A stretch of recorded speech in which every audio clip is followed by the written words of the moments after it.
Welcome everyone to the Sci-Fi Queens podcast, where we celebrate all things sci-fi.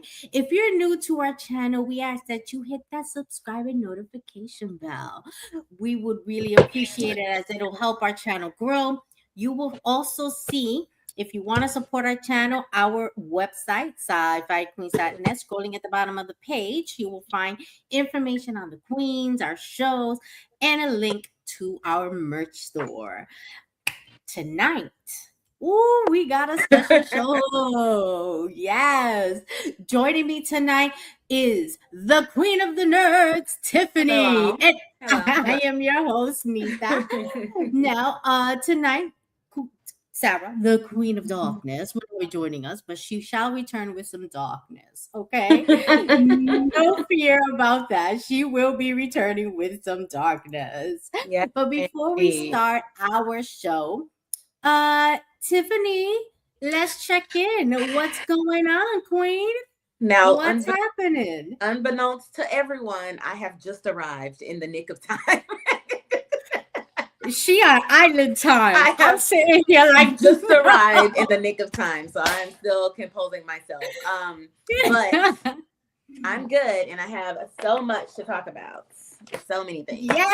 Yes. Tonight is a special show. We're going to be talking about the beginner's guide to sci-fi, and we have three very, very special topics that we're going to talk about. Tiffany's going to hit two of those topics.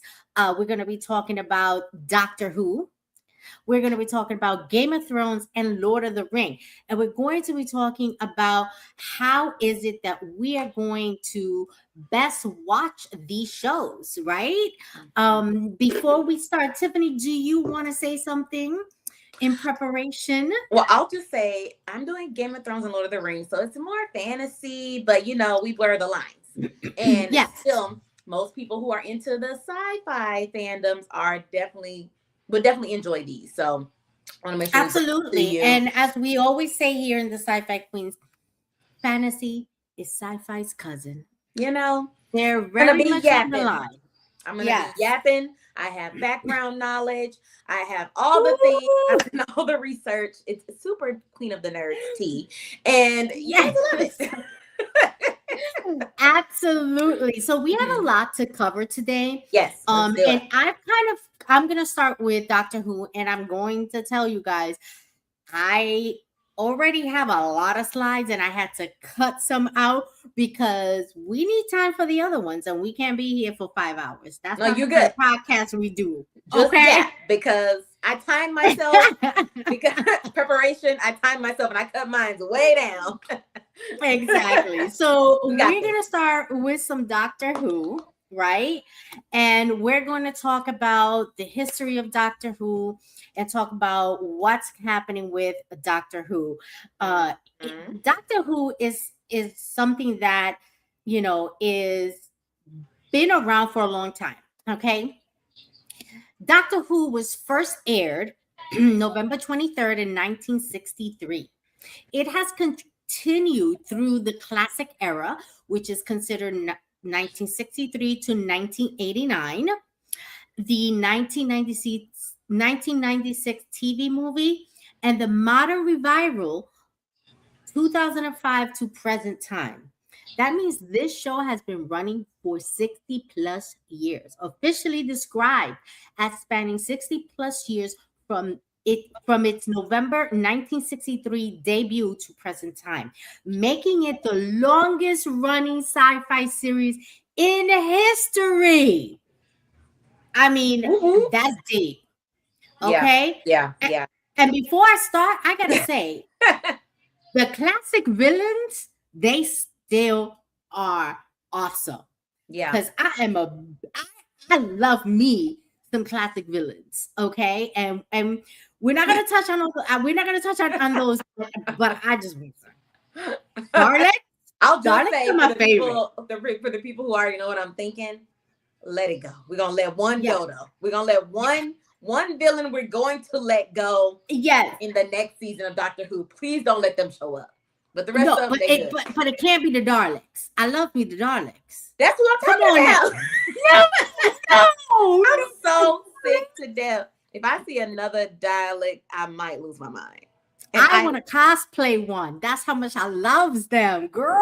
At first, before the Daleks were my pet peeve villain, because it's always like, oh my God, who's doing this? And they're like, exterminate. Before them, I love it. The Cybermen, but the Cybermen.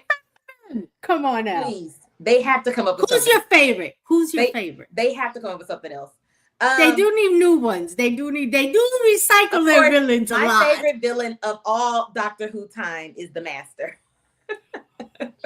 You would. I ain't even talking to you no more. I'm gonna continue with my presentation. Go ahead.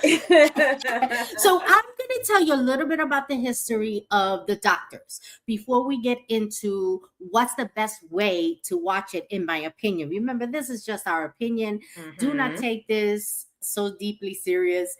Take it with a grain of salt. It is my experience. This is why I'm doing it this way. Now, classic Doctor Who's and their companion, the first Doctor, William Hartnell, from 1963 to 1966. Companion Susan Foreman, Ian Chesterton, Barbara Wright. And please forgive me if I do not get their names right. The second Doctor, Patrick Thornton, that was 1966 through 1969. And you're going to see how the years kind of connect. That's because the doctors regenerate. So you don't get a new doctor until that doctor regenerates. So there's never a gap in doctors. And that is something that I really like because it continues the story and it really does give something to the storyline and what they're trying to do.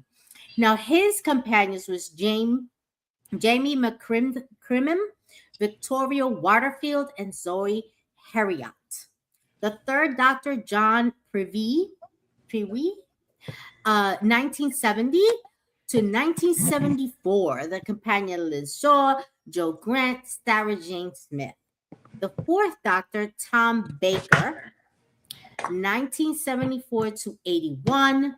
The companion, Sarah Jane Smith, Leela Romana, first and the second, and K9. The fifth Doctor, Peter Davison, from 1981 to 1984, with companions Tegan Jovanka and Nisa Adric. The sixth Doctor, Colin Baker, from 1984 to 1986, with companion Perry Brown, Mel Bush. I love the fact that not every companion is female, by the way. Like you would think so, right? Yeah, but they didn't do that. And I like that about this. It's very progressive from the very beginning. And think about 1963, that's progressive, right? Right. Because doing what they did. Right, because easily it could be like the doctor and his nurse. Exactly. The sixth Doctor, Colin Baker, 1984 through 1986. Companions Perry Brown and Mel Bush. The seventh Doctor, Sylvester McCoy, 1987 through 1989, with companion Mel Bush and Ace. The eighth Doctor, to complete the classic series of Doctors, Paul McGann, 1986 TV, movie, and later the specials. Could not find who the companions was for that, so forgive me. Now, modern era, which is my era as well. I'm telling you, well, I'm gonna tell you guys the story when I get to the next section. I want to read these to you. What's considered the modern era of Doctor Who starts with the ninth Doctor, Christopher Eccleston. Eccleston. I know, yeah. Yes, in 2005, with companion Rose Tyler. Yes, the 10th Doctor, David Tennant, 2005 to 2010, companion Rose Tyler, Martha Jones, and Donna Noble. You get so excited. I get so excited, right? Because she, between her and Amy Pond, I don't know who I love more. I wrote down my top 5. I'm gonna tell you when you finish. Yeah. And I'm gonna give you guys my favorites as well. The 11th Doctor, Matt Smith. Yeah.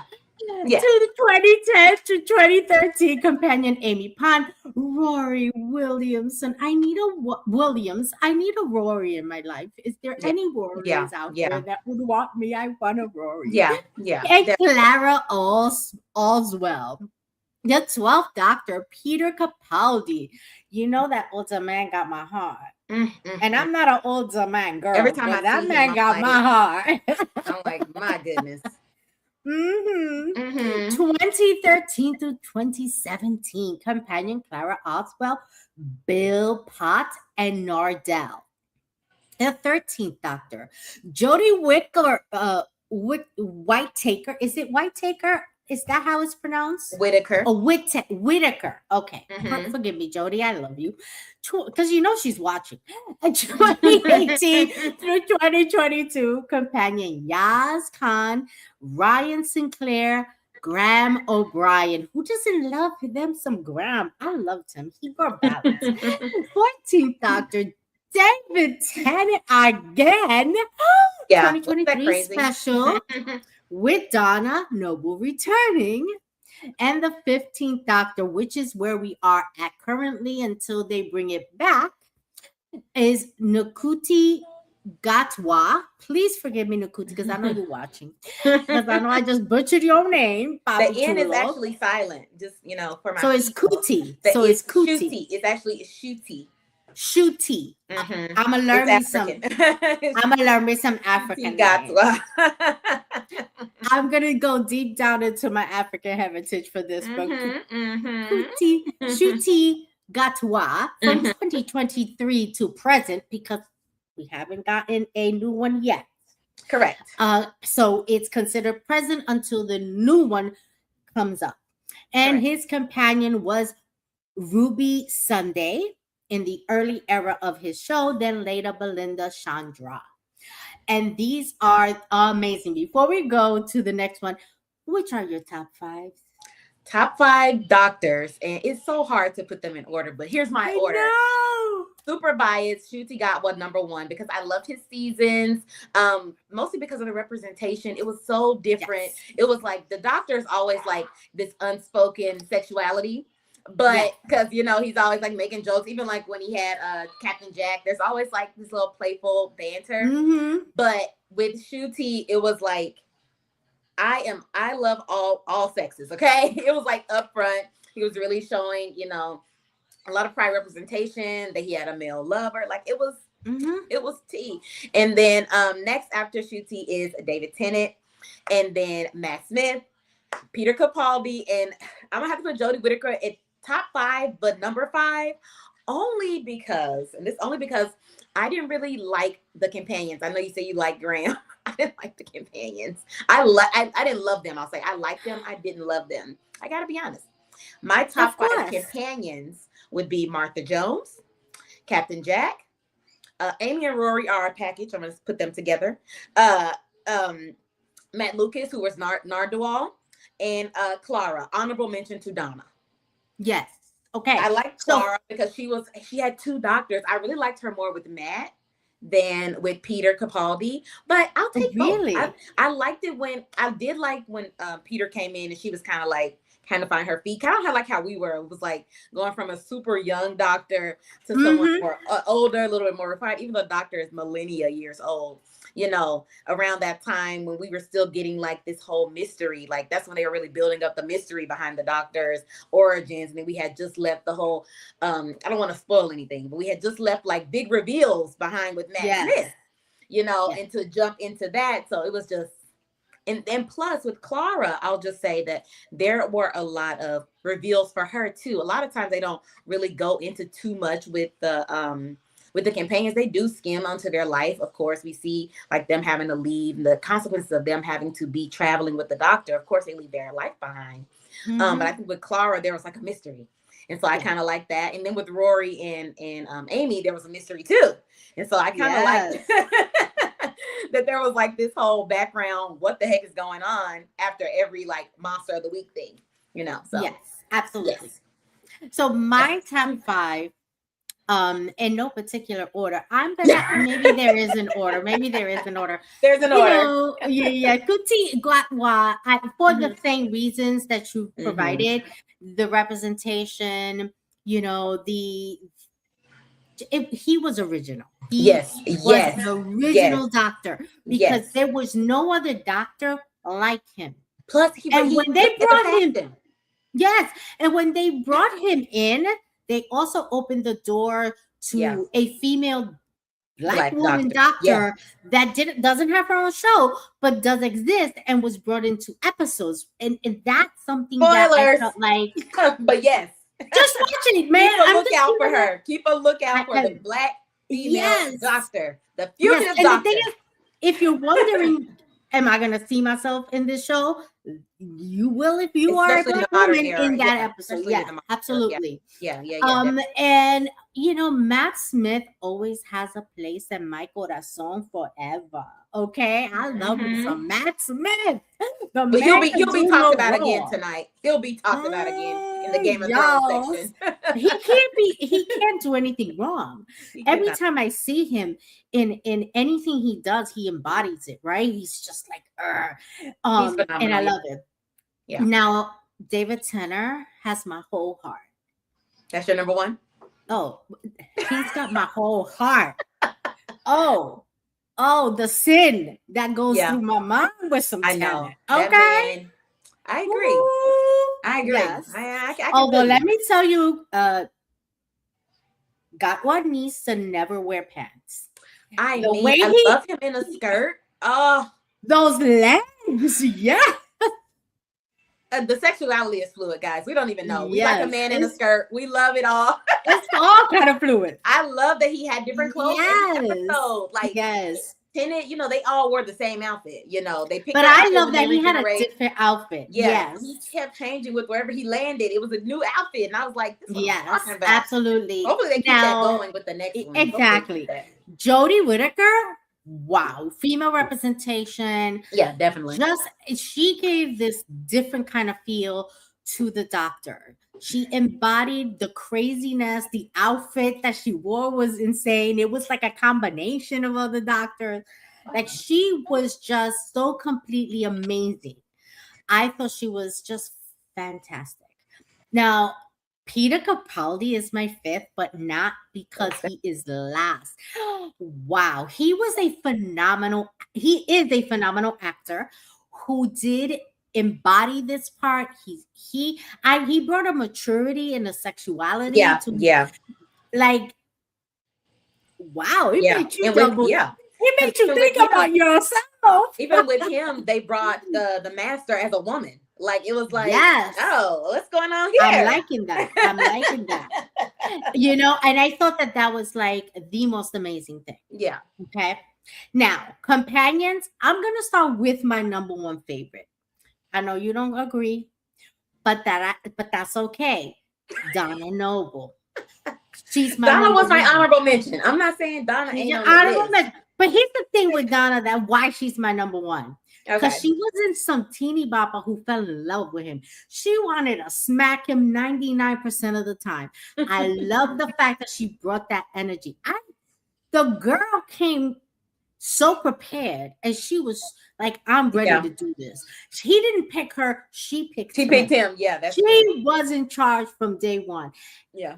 I'm sorry, but I'm bossy. So I kind of like me a bossy woman. Okay. I understand. I get it. If you can't handle a bossy woman, you can't be with me. I get it. You have to be able to stand up on your own 2 feet and boss. You have your reason. I get it. I get her. I absolutely, and I think that she has this mature beauty about her that is phenomenal. Right. Okay. Absolutely. Their own thing that they bring. So each one is like, just like the doctors change, the companion change, also switches up the show. So it never gets boring. Even though I said, of course, there's repeat villains, but some people really like the repeat villains. I'm not saying I hate the repeat villains. I just want them to do it in a more creative way going forward. Absolutely. Now, I am like you, Amy and Rory. There are a pair. And they are phenomenal. I love them. Yeah. Rose, I love Rose. I thought she was really good with Christopher Eccleston. I think that he gets a bad rap. He will be my honorable mention as a doctor. Yeah. He gets a bad rap because he didn't stay long enough to really establish himself. Yeah. But that's but it brought me in. He brought me in. Yeah. Right. The Christopher Eccleston Rose era is where I came in. The Bad Wolf era. That's where I came in. And then I went back, backwards. But that's where I came in. So of course, Eccleston has a place in my heart. Yes. But like I said, he didn't stay long enough to really put a mark on anything. There was no signature way of him being the doctor. His signature was showing us that they regenerate. That was his place in the series. Was his place in the series. Yes. Next will be Graham O'Brien. I thought that he, like Donna, brought a maturity and a balance, and it made people say, oh, I'm an old time of the classic era of Doctor Who watcher. But here we got all these young people, they may not feel as drawn in, but here's these mature individuals bringing that in. And I thought that was very wise of the writers to do that. And I love me some Ruby Sunday. I love her storyline. I love her. I love their relationship. I love the fact that she was raised by this beautiful, caring Black foster mom with the Black grandma. And, I love them. And here she is with a doctor who is a man of color, a Black man. And I love the fact that they never made that an issue, that she's a blonde white girl. Right. It wasn't part of the storyline. It was simply, she's a foster child. This woman embraced her as she is her mom. That's her grandma. And this is her life.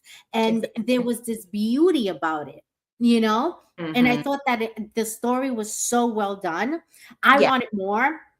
Unfortunately, we did not get more. That's how it is with all Doctor Who storylines, though. Yeah, we do. You're like, please. Yes. So we're going to be talking about, what's the best way to get into Doctor Who? Okay.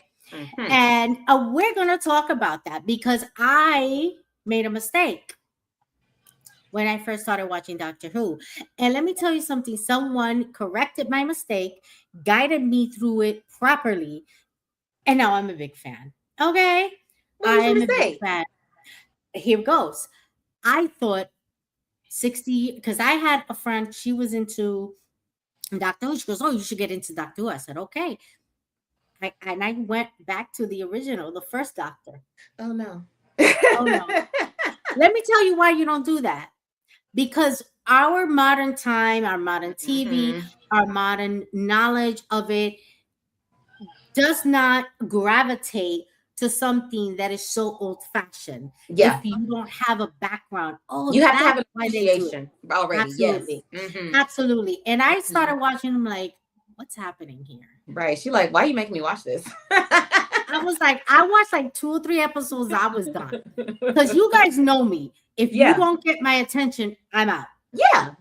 I definitely agree with you. You can't start. Absolutely. So years later, I'm talking about a good 10 years after that. I met a friend on TikTok during the pandemic, and she wonderfully guided me through watching Doctor Who the right way. I was like, girl, how are you into Doctor Who? What's that about? And she's like, haven't you ever watched it? And I told her what I did. She said, no, we're not doing that. No, ma'am. And we actually went on lives watching it together. Yeah. Okay. And it's so funny because I felt, you ever seen Leslie, I forgot her last name. She's a comedian. Leslie Jones. Leslie Jones. And she's watching Game of Thrones. And she's screaming at the TV. I didn't realize I was doing a Leslie Jones. Yeah. Screaming at the TV because while I'm alive. So good. And you will go through the season so fast. You will go through it so fast. It will be nonstop. You'll be up all night. God, we did this. She was consistent with me. She was like, we're going to take you. We started with the Ninth Doctor, Christopher Eccleston, and Rose Tyler. I was immediately hooked. Okay, people don't realize when you're raised in color TV and you're watching a show that's black and white, how that visually affects how you perceive what you're watching. Yeah.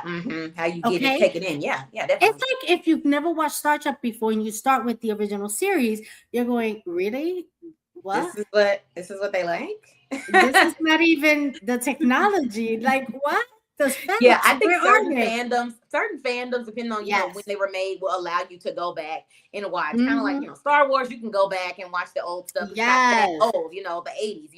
So it's like you can do that, but like something from the 60s. Yes. Hey guys, whoever's watching, if you got a question or a comment, please post it on the chat. Please. We will yes. So this was my first real exposure. Like I was hooked. I watched it and I was into it. When he regenerated, I was not happy. I was like, too soon. You're gone too soon. And he's got this weird kind of bare knuckle fighter sexuality to him and cuteness that was so drawing. I was like, oh, I'm there. But he was so oblivious. I like the fact that he played his part very obliviously. And then, like he aired from March 26, 2005 until June 18, 2005. The average length was one season, 13 episodes plus a Christmas regeneration scene. His companion was Rose Tyler, and eventually in mid-season, Captain Jack joined the season. He had only one season because the actor did not want to return. So that was his choice. He did not want to return. There was behind the scene issues that, we could speculate all we want, but that's really all we know. Yeah. Sure. And let me tell you, Captain Jack, he got his own series, so don't knock. Yes, there are spinoffs. Then we have the 10th Doctor. Okay, look at that face. I put that picture purposely. David Tennant. His timeline was first appearing in the 2005 Christmas special, The Christmas Invasion. Final regular episode was January 1st, 2010, The End of Time, Part 2. He actually was so incredibly popular, they brought him back in 2023 for the 60th anniversary special as the 14th Doctor, with 3 full episodes in series 2, 3, and 4, 1 Christmas debut episode, 5 special episodes between 2008 and 2010, 3 anniversary specials in 2023 as the 14th Doctor. You got to be popular when you can be the 10th and the 14th Doctor. I mean, let's just say it. Okay? And he embodies his parts as well. So well. Definitely. Absolutely. His companion was Rose from 2005 to 2006 with 2 full series. She did return in season 4's finale in 2008 with a special in 2010, the 50th anniversary, with an alternate role in 2013. So Rose is the first companion of the modern era and the emotional bridge from 9th and 10th Doctor. Okay. And she, if you don't know the actress, she actually was a pop star, and she made from in very popular in the UK, and she went from pop star to TV icon. Very difficult to do. And she did it. And then he did have another companion, Martha, who was in the 3rd series in 2007. And she did return as a special guest in the 4th season and had a crossover with Torchwood. Torchwood was where Captain Jack comes in and has his own series. So Martha is a medical student who steps up after Rose is gone. Then we have Donna. Donna from 2008, series 4, full seasons, returning 2009 through 2010 specials, and again in 2023 for the 60th anniversary. And I recommend everyone to watch that. Donna is his best friend dynamic. That was his bestie. One of the most beloved of eras was with Donna. She was amazing. And I think it was that best friend energy that she was giving. Excuse me.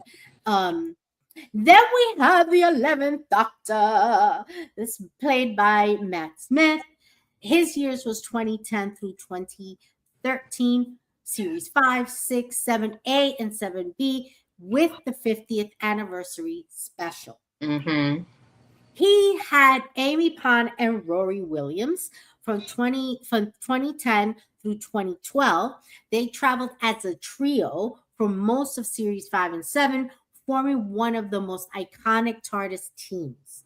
Okay. Clara Oswald, played by Gina Coleman, was his companion from 2012 to 2013, Series 7B, and a special. She also bridged the gap between this Doctor and the next Doctor. Which I did not put any more okay. Any more pictures because we've got so many of them that I didn't want to take all our time with that. But the best way to watch is to start with the 9th Doctor. Okay. Right. Get in those from the 9th to current time. There is going to come back with a new Doctor. That is still in the works. We don't have much information as to when, but as soon as the Queen of the Nerd knows, you will know because she will make sure you know. Yeah.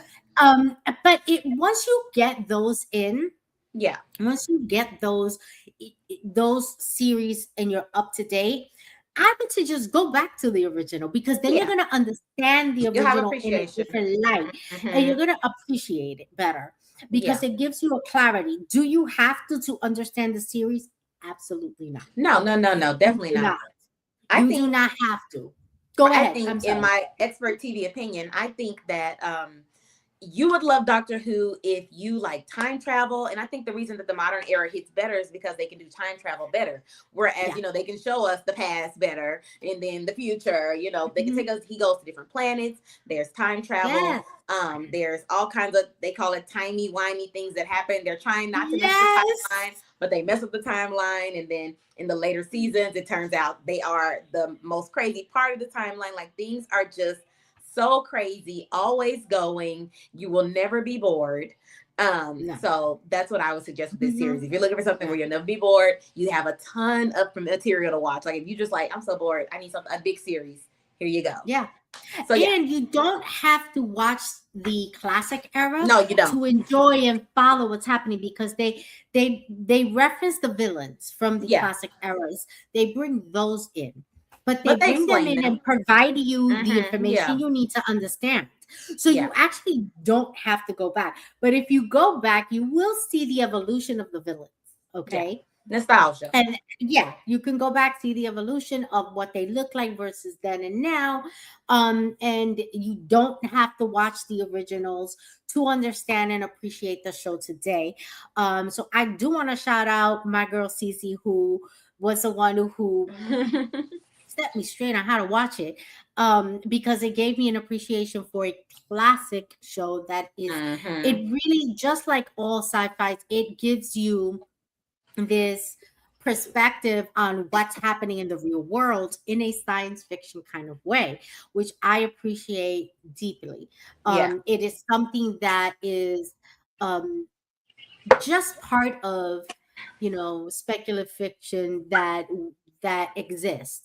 Let's touch on real world issues and reach people and include people while giving you something fun to read or watch, right? Or play in a video game.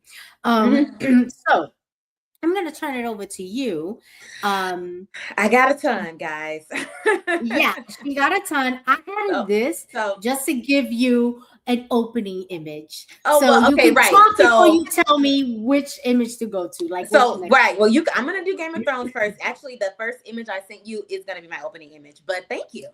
Just a bridge to keep them separated. Yes. Okay. So I put all this together. This is a lot of fan art that I gathered that it really highlights moments in the series in the whole universe, not just from the OG series. So I'm gonna do Game of Thrones first. I do have 2 topics to talk about. I'm helping our lovely Sarah, who's not with us, but we did not want to let you guys skip on Game of Thrones. So here we go. Yes. So I have my notes. Let me know when you want the next slide. Okay. So you have love, horror, politics, scandal, dragons, magic, evil versus good. There's dire wolves, religious fanatics, freeing of slaves, gorgeous women and men, poison, fate, destiny, fire, and blood. That don't is Game forget of incest. Thrones. Don't forget incest. Well, I wanted to let them find that out on their own. Well, we could just say it that way, not reveal when, who, and how. The world of Game of Thrones is such a fun and deep fantasy to dive into. Like, the lore starts with the books written by George R.R. Martin. You can go to the next slide. Oh, yes. Starts with the books written by George R.R. Martin. There are a total of, I'm going to say 8/9 books that trace the story. 8/9 only because one of the books, Storm of Swords, is sometimes split into 2. But you can also get it as one book. So I just say 8/9. But they are split into tracing the story in those books. The first 5, 6 books are what were adapted into the original series Game of Thrones.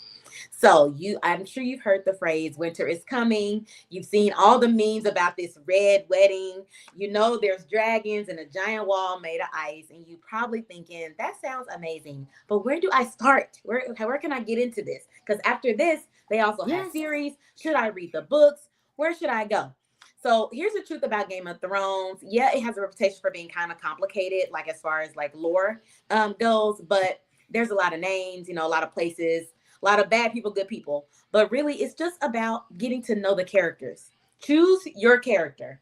But I will tell you, one of the things about Game of Thrones is don't fall in love with your character too much. Okay, go to the next slide. All right, it really takes place on 2 continents. The story is primarily focused on the fictional continent Westeros. This is where the great houses in the main story takes place. Across the narrow sea is Essos, and this is a vast landmass where different cultures exist. Let's think like Asia plus Middle East vibes. Like there's lots of sand, and there's lots of beautiful brown people, like all the things, okay, in Essos. Now, most of the early story does happen in Westeros. So that's where everything really takes place.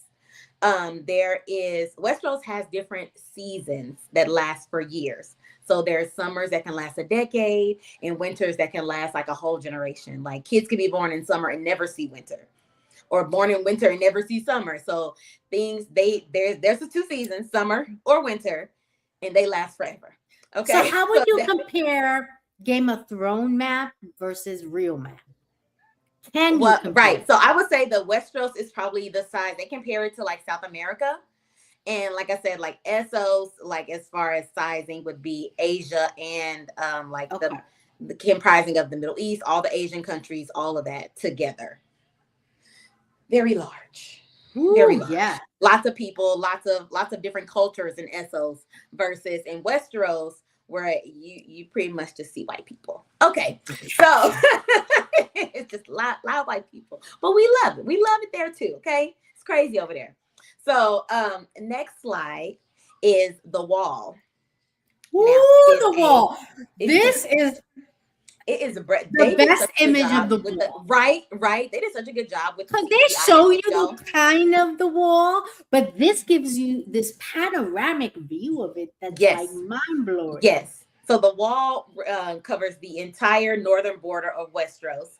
It was built thousands of years ago to keep something out. So I won't say what. Spoilers. No, but it is manned. It's kind of like the Great Wall of China. Imagine that. But it's made of ice, solid ice, and it's guarded by an ancient order of warriors who have been doing this for so long that nobody there even remembers why they're doing it. They're just like, we just got to guard this wall. We're just guarding a wall. They think they're protecting against a human enemy. I'll just say that. But they ain't. It ain't. Like I said, there's magic in this show. All right. Next slide. I'm trying not to give any spoilers because it's so good. But it's so hard to give information with zero spoilers, but we just light spoilers just to get you tease you a little, get your tongue wet, you know. Yeah. So King's Landing is where this is a big. Now this is actually a photo from House of the Dragon, because in Game of Thrones, the Iron Throne does not look exactly like this. This one is the Iron Throne is made of 1,000 swords melted together by dragon fire. In the Game of Thrones series, the first series, there are no swords along the base of the Iron Throne. But before that, in the prequel series, they do show the original format of them with all the swords. And this is where the king rules and where political scheming happens and characters go to like gain power or like lose their head. Exactly. I mean, and who wouldn't want to sit on a throne made of swords? I mean, this is the most amazing throne ever. I would like one. Who would like to give me this chair? Because I want to sit on it all the time. 1 second. Absolutely. But this is an amazing image, right? Because but like she said, the image in Game of Thrones doesn't have those side swords there. But can you imagine, guys, sitting on this throne? The nicks and cuts this king had to have had that went untreated and infected. Yeah. Ooh. But what's crazy is that's covered a lot in House of the Dragon, because that actually starts happening. Yeah. All right, so next slide. So yes, like I said, all the characters, and we're going to talk about the great houses, which is really the core of the show's politics. The 7 kingdoms are ruled by noble families, again called great houses. And here are some of the ones you need to know. Go to the next slide. Sorry. Yes, ma'am. So we have the Lannisters. They're the Golden Lion. Their seat is Casterly Rock. The Lannisters are a wealthy family who have married into the throne at this point when we enter Game of Thrones. Mm-hmm. We have the Starks, the Dire Wolf. Their seat is Winterfell in the north, and they rule the entire north. If you go to look at a map of Westeros where they break down the houses in their regions, they have the biggest region, okay? They have the biggest region, and also the Wall is there, of course. And they are the protagonists of the early story in the first season and second season and third season.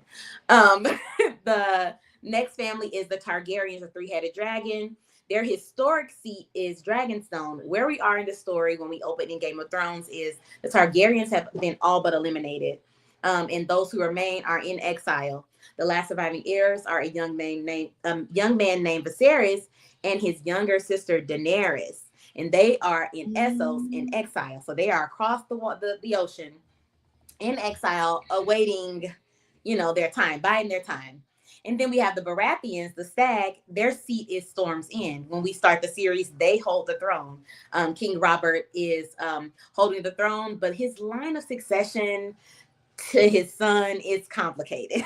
Ooh, so questionable. So complicated. He holds the throne after the rebellion that ended the Targaryen reign. But you'll learn more about that as the series goes forward. We also have the Greyjoys, who take a big part later in the series. Their sigil is the Kraken, and their seat is the Iron Islands. They mostly stay on their islands until they don't, and then they become a big problem every time they leave. Sometimes some people just need to stay home, and they're one of those people who need to stay home. There's other houses, of course, but these are the main ones. So the first season, you'll meet the players from each house. So choose your allegiance, but again, don't hold on to them too tight, because you never know who you're gonna lose. It ran for 8 seasons, so for nearly a decade. Yes. All right. Next, we have House of the Dragon. And this is the book Fire and Blood is a history of House Targaryen. House of the Dragon was adapted from that book. In House of the Dragon, there are 8 main houses. Next slide. We focus mostly on House Targaryen, House Valerion, and House Hightower. But the other houses do play a part in this series, which I won't spoil, but they play a part. Have you seen this series? Oh, yeah. Okay. It's fantastic. I love it. Oh, God. Okay. I've seen everything Game of Thrones. Okay, great. I was just making sure. Okay, next slide. So the House Targaryen and House Valerian both come from Old Valyria, a location that is focused on in the books where the dragons and dragon riders truly reigned. And both houses were considered lower houses, but still very powerful there. I'm going to watch the phone. Okay. But still very powerful there in Valyria. They like to marry each other off to keep their dragon rider blood pure. So they like to marry each other, the Valerians and the Targaryens. That's why people here, they all still have the white hair. The Valyrian. That's what I was going to ask you. Yes. What's with the white hair? Why do that's the white hair from Old Valyria? Right. So in Old Valyria, that's their traditional hair color that most of the houses had there before they came over to Westeros. Okay. And if you read the books, you'll know that Valyria eventually was burned down. There was a volcanic eruption because they lived on a volcano. It was a volcanic type place. There was a volcanic eruption that completely wiped them out, but the Targaryens and Valerians left before that happened. Okay, so they had already left with their dragons to Westeros. Like I said, they like to marry each other off because only their bloodlines from Valyria can ride dragons. That's the lore. You can't ride a dragon unless you got a drop of either blood from Valyria. So Targaryen or Valerian blood ride dragons. That will come up in the second season a lot. So they left for Westeros, where they lived for generations before Aegon, you can go to the next slide, known as the Conqueror, and his sister wives decided to take their dragons and take over the land. 100 years later, we have the events of this series. Okay, so without spoiling it, go to the next slide. This series follows the power struggle between two factions, the Greens and the Blacks. The one side, the Blacks, are led by Rhaenyra, the king's oldest daughter. This power struggle begins after the king dies, and there's an issue over who's going to take the throne. So like I said, the Blacks are ruled by Rhaenyra, the king's oldest daughter, and his younger brother, Daemon. So I will say. The other faction is ruled by the Greens, are led by the king's firstborn son, Aegon, and his mother's family, the Hightowers. There are so many dragons and dragon fights in this show. Go to the next slide. I think did I put a picture of the dragons? Yes. Yeah, you sure did, girl. This is the size versus the bigger dragons versus how they stand. There's a fly in here. How they stand against the smaller dragons. And let's just say that it gets to a point. Oh, sorry. There's a fly. It gets to a point where it's a big problem that some of the dragons are small. We'll just say that. It's a big it becomes a bit of an inconvenience. But the whole thing is trying to see who has the most dragons on their side. Because in all reality, this is adapted from the book, the part of the book where they're fighting, trying to see who can get the most dragons. Because at the end of the day, that's who's going to win, right? About the dragon. It's all about the dragon. It's all about dragon fire. So there's so many power struggles. It starts way sooner than the king's death, because this picks up in the first season. The king is still very much alive, and Rhaenyra is younger. They do change the actors in season 2. Well, actually, towards the end of season 1, they changed the actors to age them up. But I think it's beautifully done. Watch this show if you really want the fantasy part of like the dragons, and you I say, do not need to watch the original show to appreciate this one. You just they're separate, definitely separate, and you don't need one for the other. Yeah, the only thing you need to know about this show is the houses. Beyond that, you don't even need to know that if you just want to go into it blind. Because beyond that, it's not really connected. Things happen in this show do affect Game of Thrones, but it's hundreds of years later. Okay. Isn't it House of Dragon supposedly timeline wise before Game of Thrones, right? Yes. So if you wanted to watch House of Dragon and then Game of Thrones, it'll probably make even more sense, right?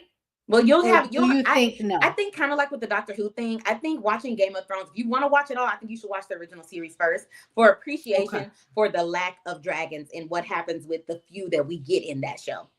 And then watch this one. And then the next series, which you can go ahead to the next slide, is A Night of the Seven Kingdoms. Yeah. I haven't started this, but it's on my to watch list. It's so cute. This one is based on a series of novellas set in the Game of Thrones universe. It takes place 80 years after House of the Dragon, and then 100 years before Game of Thrones. So this one is in the middle timeline between the two. It follows Sir Duncan and his young squire Egg. Spoilers, so that's all I'll say. But there are great houses. Some we know, some are new to TV watchers, and the Targaryens are there, of course. It's lighthearted in some parts with comedy in the way they work the camera. And then it's very heavy-handed in other parts with that signature Game of Thrones. Do not fall in love with these characters, okay? Um, there are some shocking things that happen here. It's a must watch for fans of the lore, and it gives a look at how the small folk or the NPC characters live in the world of Game of Thrones. There's also major plot points that are set up in for the future of this show and showing the future of the actual bloodlines that we come up in on Game of Thrones. So we do see some houses that we know. Future of Game of Thrones universe. There are 2 more seasons of House of the Dragon. So 1 season coming this summer, 1 more after that. They say they want to do 10 more seasons of A Night of the Seven Kingdoms. George R.R. Martin is very much on board with this show, and he is writing more novellas to accompany it. And so there's going to be a lot of this show, probably leading up to some big events that book readers already know are going to happen. And then there is going to be a Game of Thrones movie. I do believe it is following Jon Snow. Yes. That's Game of Thrones, guys. Watch it. Are we going right into the next one? Lord of the Rings. Let's go. Lord of the Rings. Again, fan art that I compiled over the whole entire universe that touches on each little thing I'm going to talk about. Let's start with, it is a quiet, just imagine, it's a quiet afternoon in a tiny village called Hobbiton. Green hills roll under a bright blue sky. Smoke curls from a round wooden door built into a grassy hill. Inside, a hobbit named Bilbo Baggins is celebrating his 111st birthday. He's 111. They call it 111st. It's so cute. He's also about to do something that will change the fate of Middle-earth. He's going to disappear, but not from the party, from everything, leaving behind a simple gold ring that will pull his young nephew Frodo into an adventure that spans mountains, forests, kingdoms, wars. Now, this is where the Lord of the Rings picks up. But of course, if you're new to it, you're like, but there's other stuff, right? Like, where can I get into? Where do I jump in? So, because there's 3 movies, and then there's 3 more movies after that. And then there's the TV series, there's books, there's audio dramas, there's an animated series, there's a video game that lets you cook breakfast as a hobbit. It's so relaxing. There's the appendices, the Silmarillion, which is like an encyclopedia of the whole world. There's letters. Tolkien wrote a ton of notes and materials that have filled entire bookshelves. So here's the good news, though. You do not need to have any of that to fall in love with The Lord of the Rings.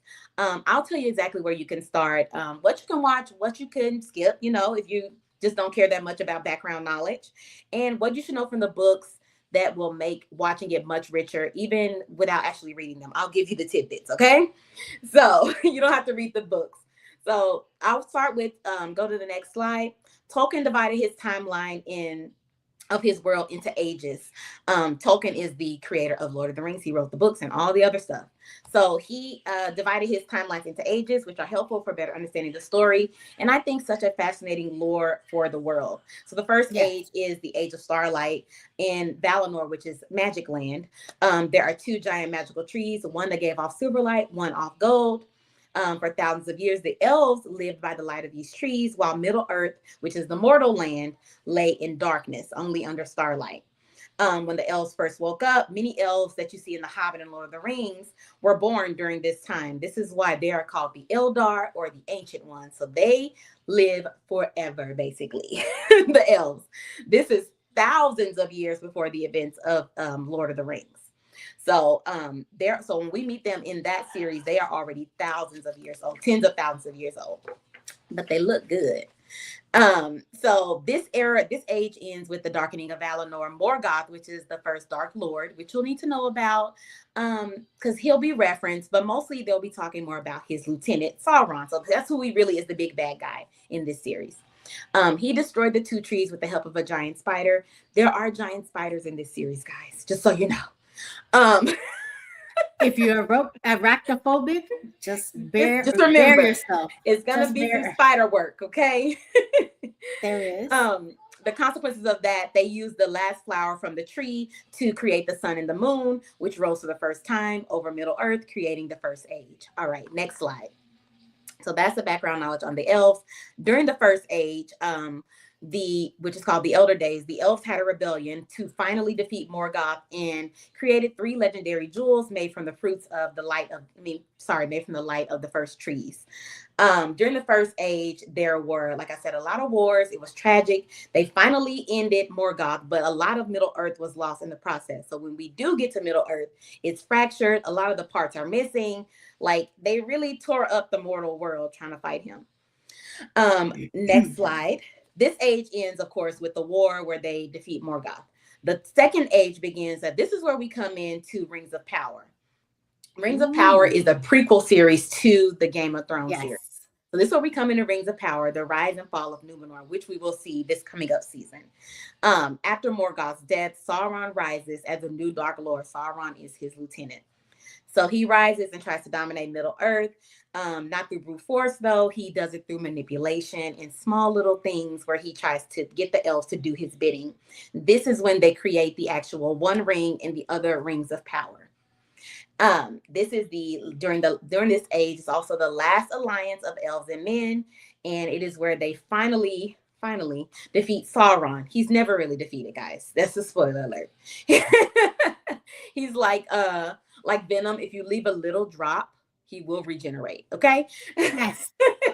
Okay. You can go to the next slide. So, the third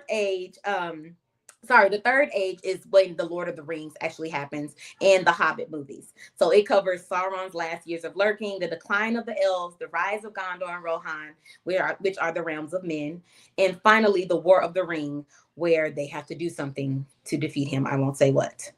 Most of the major elf characters, though, will depart Earth at the end of this age, going for their heaven or Valinor, their magic land.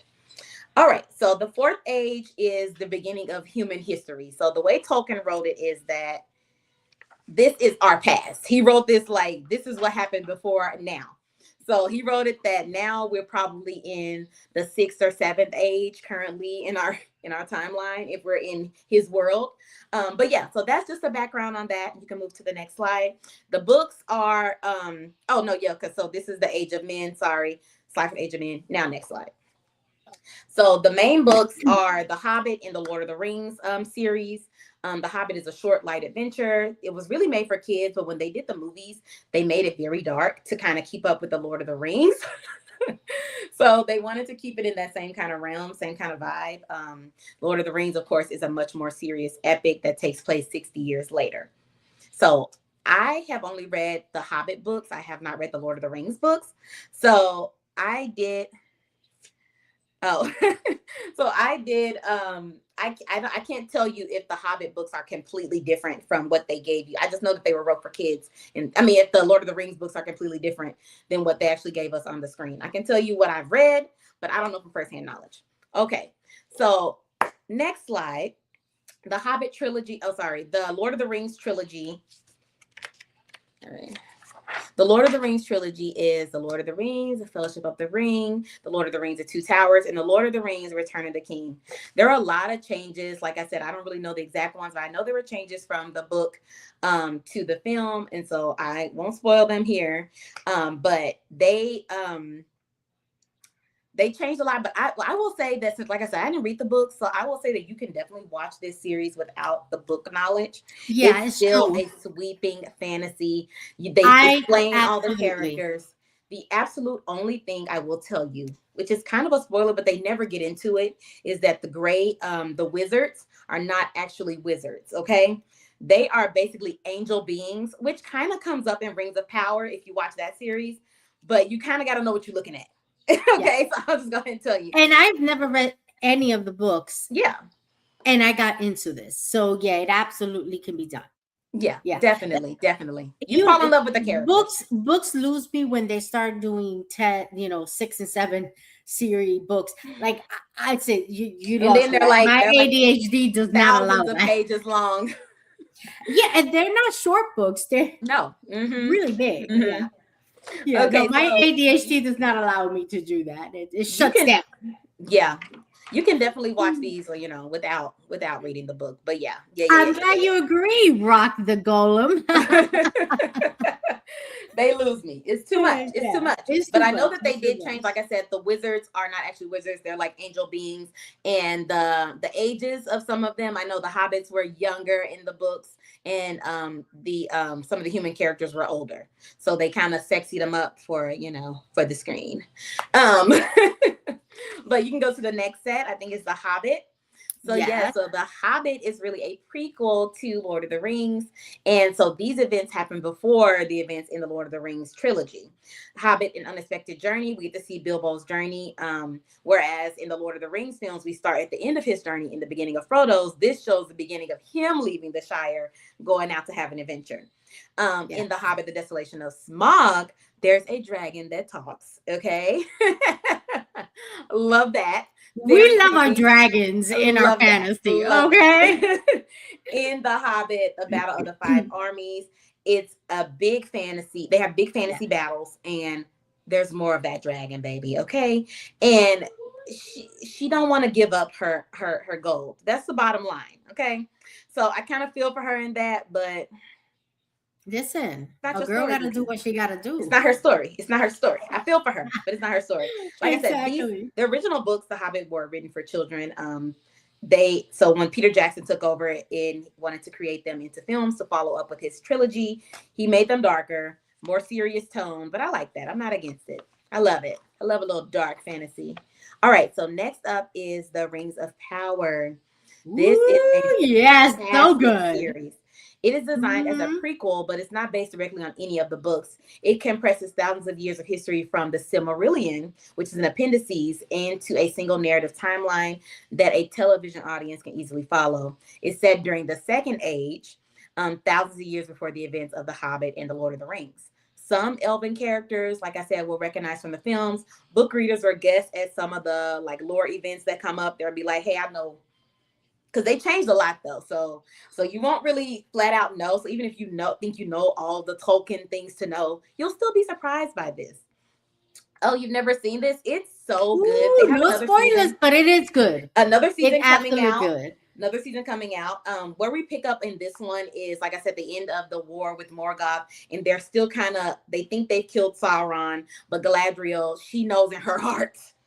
He's still around. They trying to gaslight her, tell her he's not around. So there's elves. And I don't know if you would agree or not, but this series stands on its own. Like if you haven't watched the others, you don't have to kind of watch this. Yeah, you can watch this, but you kind of want to have a feel for what you're looking at. I will say that. So if you just start off with episode 1, because it picks up, like I showed you, the trees. It picks up with that whole tree thing. Okay, so you're gonna be kind of like, what am I looking at here?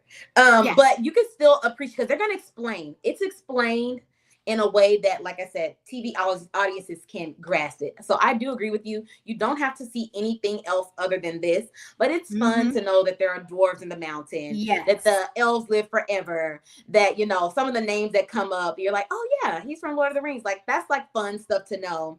Or like, there's also the orcs are in this and their creation. Like, it shows how they came about and, all the little fun things. And, there's a giant birds, as you can see in this photo. There's giant birds, and there's a city that's on an island that thinks it's like top of the world, and they're gonna get destroyed.